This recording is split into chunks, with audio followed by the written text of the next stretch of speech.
This Japanese system not only led to a decade of almost no unemployment, it also led to decades of economic stagnation.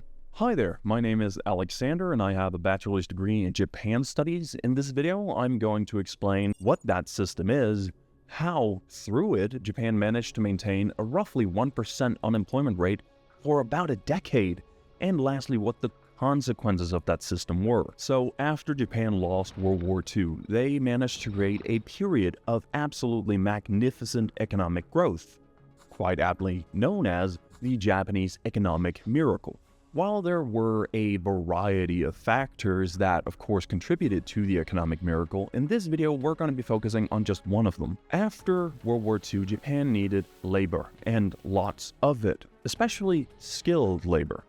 But how do you get that? Well, this is where companies came up with a very clever solution, which was to train employees themselves. That is to say, Japanese companies invested a lot of resources into shaping whomever they hired into the exact employees they needed. Now, this was not only training programs in the form of manuals and training meetings, etc. No, companies in Japan would also send employees around to different branches of the company to teach them the different offices' responsibilities, as well as giving them a holistic understanding of what the companies were doing. Now, this would not only increase and help the skill sets of these employees, but also when companies had, or rather employees had to cooperate across branches and across sectors of the company, their teamwork would be much better as they had this mutual understanding. And this particular system, this particular way of training people, was one of the primary ways, or one of the primary things that helped contribute to the Japanese economic miracle. As for these laborers that these companies took in to train, one of the preferred methods for doing this, or frankly the preferred method, was to take graduates straight out of university. This is a practice that has been going on ever since, which is why it's very important in the last year of university that graduates go job hunting. Now, immediately upon exiting university and entering a job at a company, these employees would get this extensive training. And then, a lot of the time, these employees would stay for the rest of their working life at this same company. Which is why this system, quite aptly, came to be named the Lifetime Employment System. Now, don't misunderstand though, this is not referring to any person working at a particular company for a lifetime. I think most people know somebody who's been working at that one company forever. That doesn't quite fall within the lifetime employment system. Now, what makes it more of a system is both the cultural aspects as well as the, what should we call it, inclusion of Japanese social dynamics that are also at play. But before getting more into the lifetime employment system, let's return to the point of how did this system manage to beat unemployment. Companies, having invested significant resources into their employees, would of course want to keep a hold of these employees.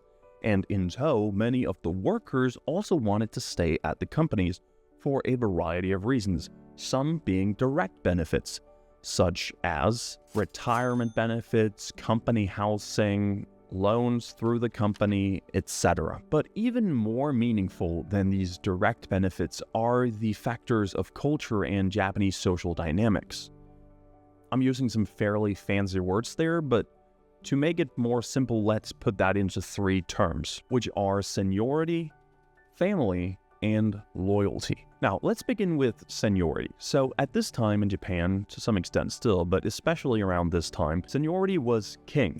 Meaning that one of the primary factors that decided your standing, your earnings, everything else more or less, was your seniority, how long you had been working for the company. So the longer you worked for the company, the more you would rise the ranks, the more respect you would get, and the more benefits you would accrue. And as you moved up and as you accrued seniority in the company, it was essentially guaranteed that you would get promotions and that you would be advancing. And again, your renown and respect and everything else, your position of power, if you will, would all increase. Which brings us to the second word, being family. And the reason I emphasize the word family is because Japanese workplaces, compared to Western ones, are quite different.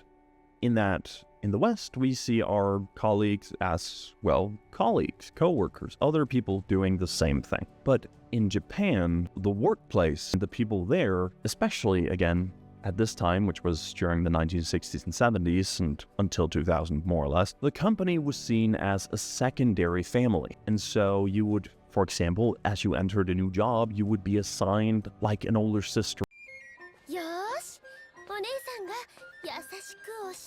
or older brother type who would help you out, and who, if you had worries, etc., you could go to them and talk about it, and you could get their support and help.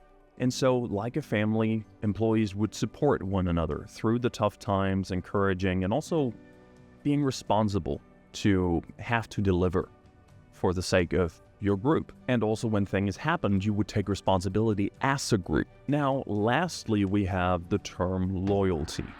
And loyalty, you might say, comes about almost as a mixture of seniority and family, not to mention the consequences should you choose to be disloyal.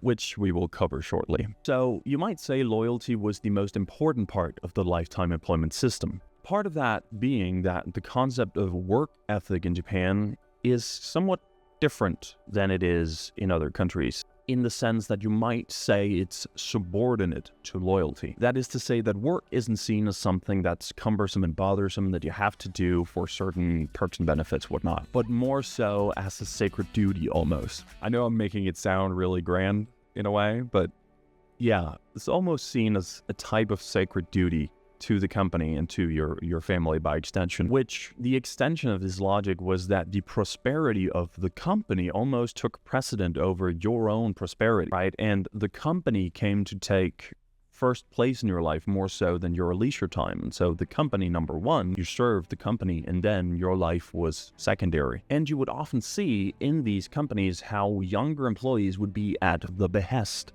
of older employees, and they could just be sent around to do all sorts of stuff. But even if the younger employees were not having the best time or were in terrible conditions, etc., most of the time they would just suck it up and work through it, acting as if they were happy to be there the entire time. Now, I'm certainly not saying that's a good thing, but the thing is, it was considered or perceived as preferable to acting out because, again, with the seniority and upper positions, if you got on the wrong side of your boss, since you were likely to be at this one company forever, you would be ruining your own potential career possibilities. And so even if things sucked, you kind of had to just deal with it because you didn't have much else of a choice. And the reason why you didn't have much of a choice was because in this system, if you chose to quit, it would have catastrophic consequences for your life, because number one, you would guarantee that your own career was over.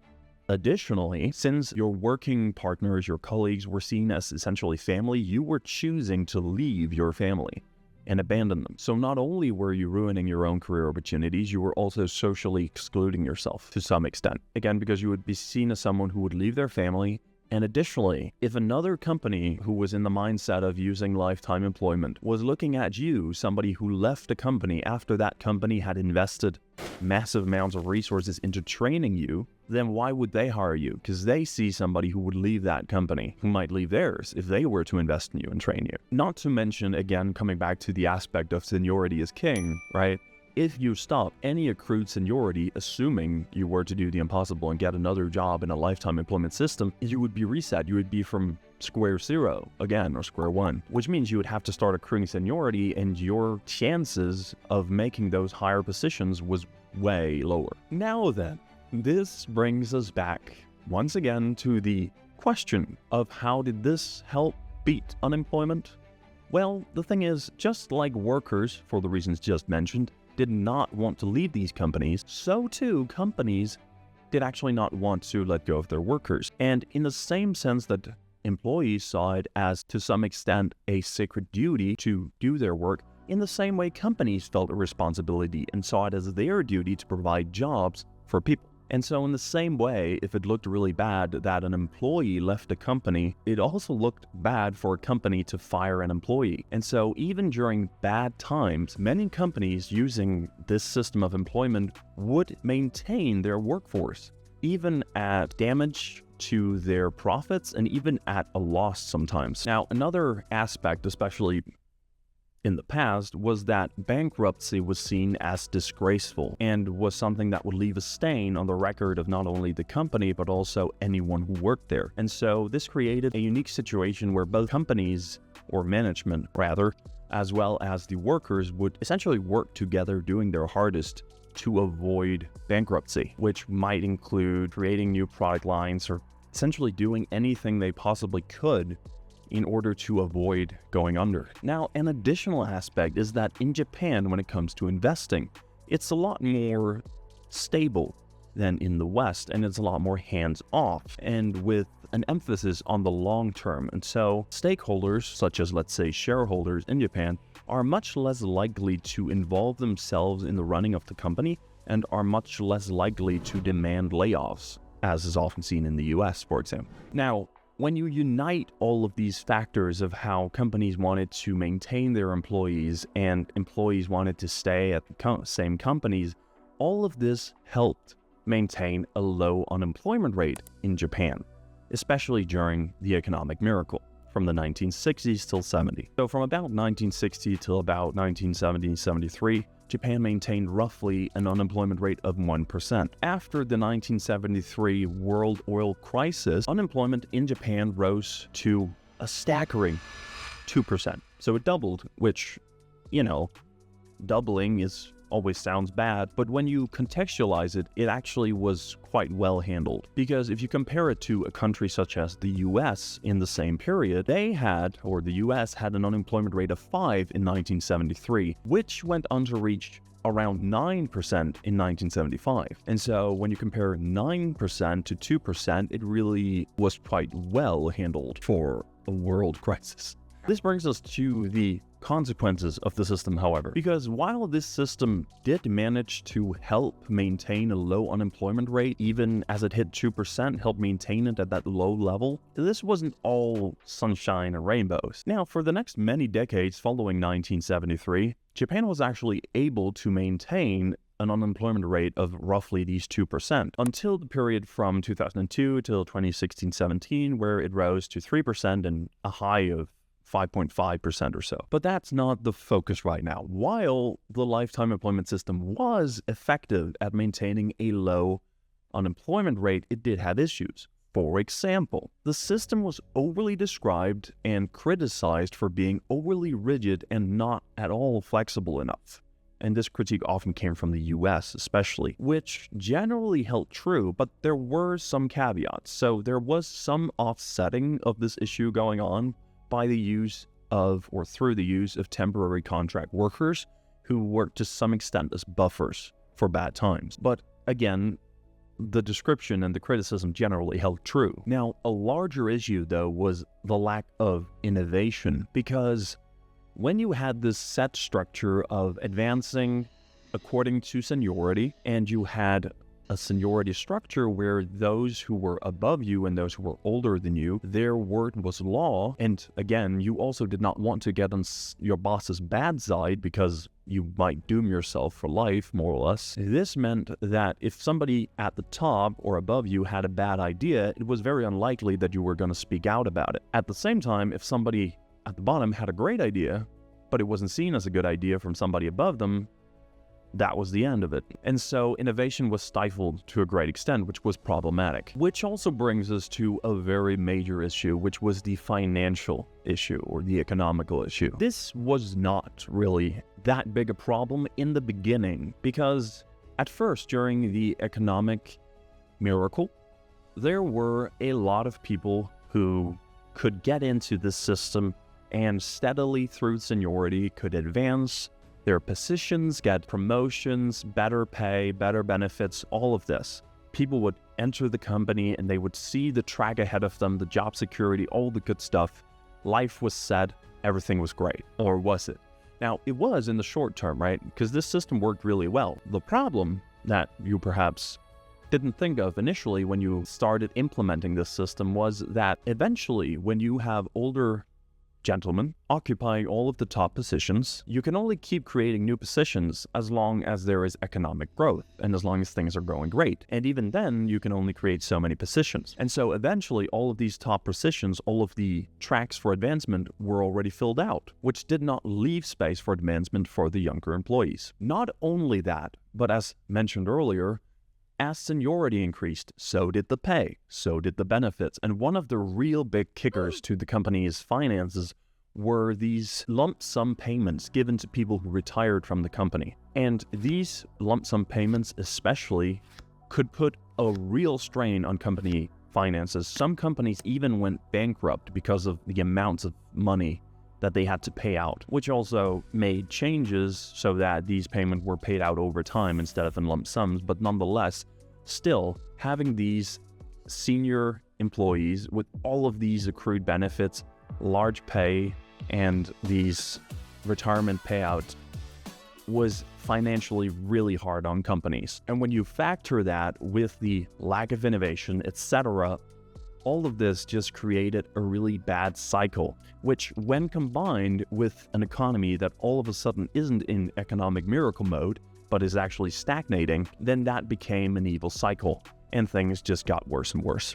But that leaves the question, what does the Japanese labor market and lifetime employment look like today? The thing is, not all employment positions in Japan are lifetime employment type, far from it really. But to learn more about that, you can check out this video next. お姉さんが優しく教えてあげる。